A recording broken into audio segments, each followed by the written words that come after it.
अस्सलाम वालेकुम नाज़रीन, मैं हूं आसिफ जट। दो चार चीज़ें ऐसी हैं जिन पे मुझे आज बात करनी है। सबसे पहले पाकिस्तान के अंदर जो सैलाब की सूरत हाल है। नंबर 2, इंजीनियर अली मिर्ज़ा साहब गिरफ्तार हुए हैं, 295 का पर्चा हुआ है। लोग कह रहे हैं जी आपका क्या मौक़िफ़ है, आपका क्या स्टांस है, वो भी आज आपसे बात करता हूँ।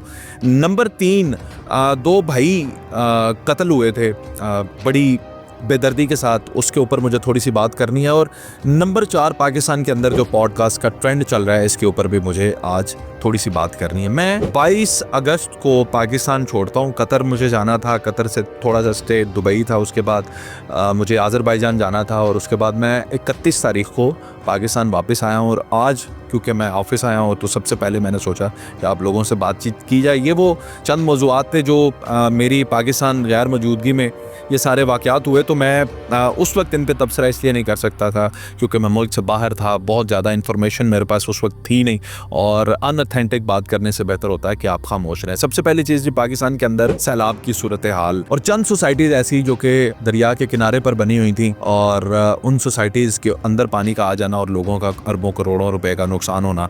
इस पर मैं ये कहना चाहता हूँ, सबसे पहली चीज़ तो ये है कि ये एक कुदरती आफत है, इसने आना था। लोग ये कह रहे हैं कि जी दरिया अपना रास्ता कभी नहीं भूलता, वो वापस आ जाता है। तो ये सारी बातें हवा की बातें हैं। मैं आपको ऑथेंटिक बात जो है वो ये बता रहा हूँ कि थोड़ा सा मुझे वक्त दीजिएगा और मैं आपको ये साबित कर दूंगा इंशाल्लाह ताला। 1 महीना गुजरने दें, 2 महीने गुजरने दें, इन्हीं सोसाइटीज़ के अंदर इससे महंगे प्लॉट बिकेंगे। वहीं बिकेंगे जहाँ पे सैलाब आया, वहीं बिकेंगे जहाँ पे पानी खड़ा है। आप खुद देखेंगे और मैं भी देखूंगा, क्योंकि अब मुझे किसी ने ये बताया, वहाँ पे किसी डीलर ने मुझे ये कहा कि उन लोगों को पता है कि 30 साल बाद पानी आंदा है। यानी लोग ये जानते हैं 30 साल बाद पानी आएगा, तो हम ऐसा करते हैं 15 साल के लिए इन्वेस्टमेंट कर लेते हैं, 15 साल बाद बेच देंगे। तो ये तो अक्ल और फहम का हमारा मेयार है। तो ये कुदरती आफात है, अल्लाह ताला हमें इनसे बचाए। हम सब जो हैं वो तनकीद कर रहे हैं 1-2 सोसाइटीज़ को, जबकि बहुत सारी जगहों पर पानी आया, उन सब जगहों को तनकीद का निशाना बनाना चाहिए था। उसके साथ ही साथ जो असल जड़ है उसके ऊपर कोई बात ही नहीं कर रहा, और वो बात यह है कि माहौलियाती आलूदगी, एनवायरमेंटल चेंजिंग्स जो हैं, आखिर हमें उनके ऊपर अब बहैसियत कौन क्या काम कर रहा है। मैं जब बाकू में था तो वहाँ पे आपको पता है कि शराब आप सरेआम लेकर घूम सकते हैं, आपने ली वहाँ से आप लेकर घूमे, जहाँ मर्जी स्टोर, करियाने स्टोर पे वहाँ पे शराब मिलती है, लेकिन सिगरेट आप सरेआम नहीं पी सकते। उन्होंने आपको पॉइंट्स दिए हुए, उन पॉइंट्स के साथ या तो दरख्त लगे हुए और ख़ास तौर पर डस्टबिन वहाँ पे मौजूद है, तो आप वहाँ पे खड़े होके, या बहुत ओपन एयर है, वहाँ पे खड़े होके आप सिगरेट पी सकते हैं। पॉइंट्स हैं, सरेआम रोड पे चलते हुए आप वहाँ पे सिगरेट नहीं पी सकते। तो इसे कहते हैं अपने माहौल को बचाना। यहाँ पे सरेआम हम क्या क्या कर सकते हैं मुझे बताने की ज़रूरत नहीं है, आप सब जानते हैं, ये एक लंबी बहस है। आगे बढ़ते हुए इंजीनियर अली मिर्ज़ा साहब की गिरफ्तारी होती है। पहले 13 MPO के ज़रिए उन्हें अरेस्ट किया जाता है, फिर उन पे जो दफ़ात हैं उनके ज़रिए FIR दी जाती है। इसके ऊपर लोग मेरा मौक़िफ़ पूछ रहे थे, तो मैंने जो तफसीली इस चीज़ को देखा, उनके क्लिप्स देखे पूरी तरह। असल में मसला ये है कि दौर आ गया है कि काट के चीज़ें लगाई जाती हैं। मेरे बहुत अच्छे दोस्त हैं मियां इमरान अरशद साहब, जिनकी पॉडकास्ट में ये बात की गई, जिस बात को फिर मुद्दा बनाकर तो उन पर ये FIR दी गई है। जब आप पूरी पॉडकास्ट सुनेंगे ना, पूरा आपको कॉन्सेप्ट जब आप सुनेंगे तो आपको पता चलेगा कि बात क्या हो रही है। तो ये बात जब हमने इसे मज़ीद तहकीक की, मज़ीद देखा कि ये बात किस तरह से की गई है, क्योंकि रिसर्च का दौर है भाई, आप भी कर सकते हैं, मैं भी कर सकता हूँ। तो ये बात इससे पहले मौलाना इसहाक साहब कर चुके हैं तकरीबन मिलते जुलते अल्फाज में, और डॉक्टर इसरार साहब ने तो इससे भी सख्त अल्फाज में इस तरह की बातें की हुई हैं।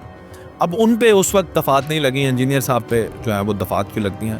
पहली बात ये समझ लीजिएगा कि मैं उनके कोई दिफा में नहीं हूँ, उनका फॉलोअर भी नहीं हूँ, उनके अकायद से एग्री भी नहीं करता। मेरा मसलक सुन्नी बरेलवी है और मैं तो दरबारी आदमी हूँ, लेकिन हक और सच की बात यह है कि इस कैटेगरी में इस वक्त जो है उनके ऊपर ये तौहीन रसालत, मैं समझता हूँ कि बहुत ही एक सीरियस मैटर है और इसके अंदर देखने की बड़ा डीपली ज़रूरत होती है। तो ये जो कहना कि तौहीन रसालत है और उन्होंने की है, कि मैं समझता हूँ कि मुझे ये बात दुरुस्त नहीं लगती। अब मोज़ेज़ अदालतों के अंदर ये केस है, मोज़ेज़ अदालतें जो हैं वो ज़्यादा बेहतर तरीके से फ़ैसला करना और इन्वेस्टिगेट करना और ये चीज़ें वो जानती हैं। तो इंशाअल्लाह ताला जो अदालतें फ़ैसला करेंगी तो हम सबको फिर ज़ाहिर है उसे तस्लीम करना पड़ेगा। आगे बढ़ते हुए तीसरी बात के एक पाकिस्तान के अंदर कत्ल होता है, 2 भाई हैं, उनको सरेआम जो है वो मारा जाता है। उस वक्त भी जब ये वीडियो आई थी तो मैं पाकिस्तान से बाहर था, मैंने एक बात की थी कि ये सिर्फ महज मुझे 30 रुपये का मामला नहीं लगता। अब आगे बढ़ते हुए वो हमें पता चला कि उसके अंदर बहुत सारी और चीज़ें हैं। बात ये नहीं है कि वहाँ पे 30 रुपए के लिए या किसी और तनाज़े के लिए 2 भाइयों को मारा जाता है। मैं सिर्फ सवाल ये पूछता हूँ कि हमारे अवाम को क्या हो गया भाई, मुझे और आपको क्या हो गया जो हम पास खड़े हुए देख रहे हैं। हम 100 बंदे मिलकर भी 2 लोगों को नहीं रोक सकते, हम 100 बंदे मिलकर 1 बंदे को नहीं रोक सकते कि ना मारो।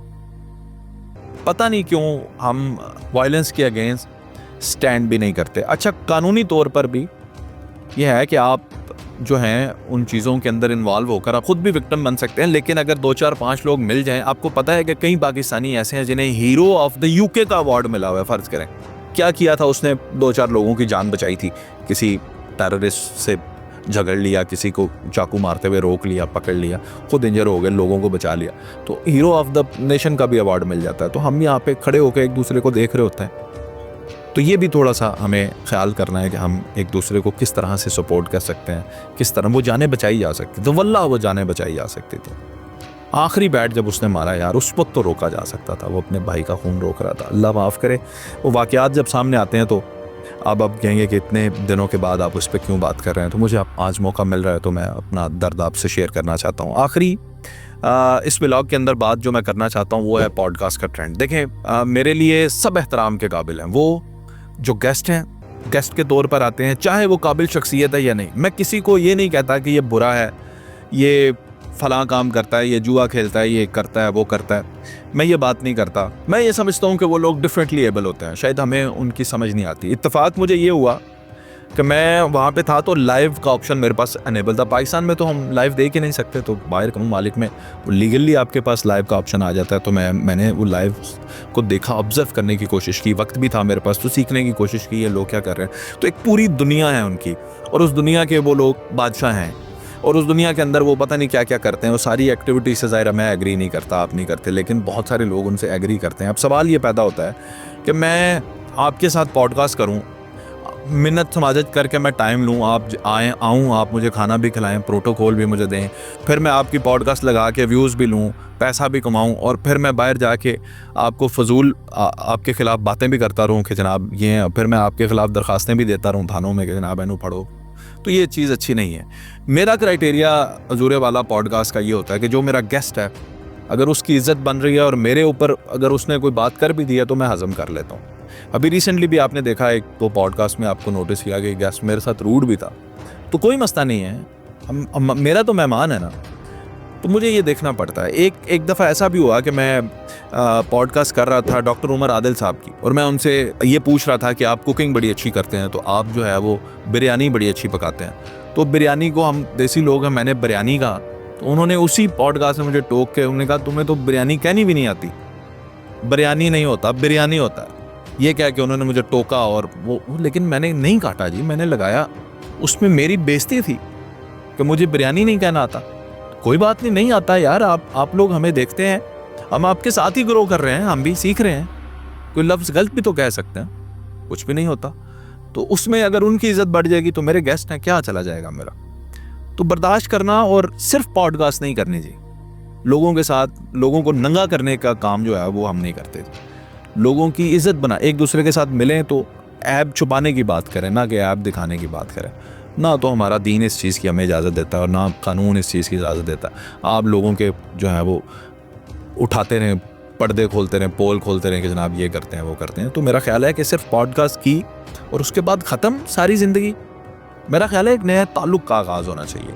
मैं ऐसे लोगों को जो मैं समझता हूँ कि माशरे के अंदर फ़िलहाल बिगाड़ की वजह बने हुए हैं, कल जब वो हमारे साथ जुड़ेंगे और आगे सफ़र चलेगा तो कुछ ना कुछ उनके अंदर मैंने नोटिस किया जी तब्दीलियाँ आती हैं हमारे साथ। हम भी किसी के साथ जुड़कर अच्छे हुए हैं ना, अच्छों के साथ जुड़कर कोशिश कर रहे हैं। मैं अभी क्लेम नहीं कर सकता, माफ़ी चाहता हूँ, मैंने पिछले जुमले में कह दिया हम भी अच्छे हुए हैं, कोशिश कर रहे हैं। तो हम भी जब किसी के साथ जुड़ेंगे तो कोई भी कोशिश कर लेगा। तो ये बड़ा पॉजिटिविटी का सफ़र है, इसके अंदर लोगों के साथ बैठना और फिर उठ के जाकर की ग़ीबत करना, मैं इस चीज़ को जनाब पसंद नहीं करता। ये 2-4 बातें थी आपके साथ शेयर करनी थी। इंशाल्लाह रोज़ाना की बुनियाद पर जो भी चीज़ें होंगी वो आपके साथ हम शेयर करेंगे। बहुत शुक्रिया।